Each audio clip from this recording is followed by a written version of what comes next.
Deși începuse în forță această ediție de campionat, câștigând primele 3 meciuri ale sezonului, Cavalerul Trag Cernișoara a fost drobită pe terenul echipei din Șirineasa. Susținuți de un număr impresionant de suporteri, fotbaliștii echipei gazde au avut nevoie doar de câteva minute pentru a-și sparge gheața. De atunci, Șirineasa a dominat fără probleme toată partida, înscriind încă 7 goluri. Scorul final a fost 8-0 pentru echipa antrenată de Octavian Iordache și CS Șirineasa rămâne liderul Superligii cu 5 victorii din 5 partide. Scorul este aspru pentru echipa din Cernișoara și mă încearcă și un sentiment de tristețe, pentru că eu am fost un an și jumătate și finanțator la Cernișoara, acum 17 ani.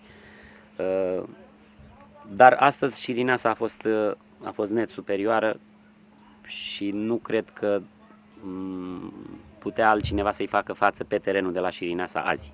O umilință mai mare ca asta n-am trăit-o în viața mea.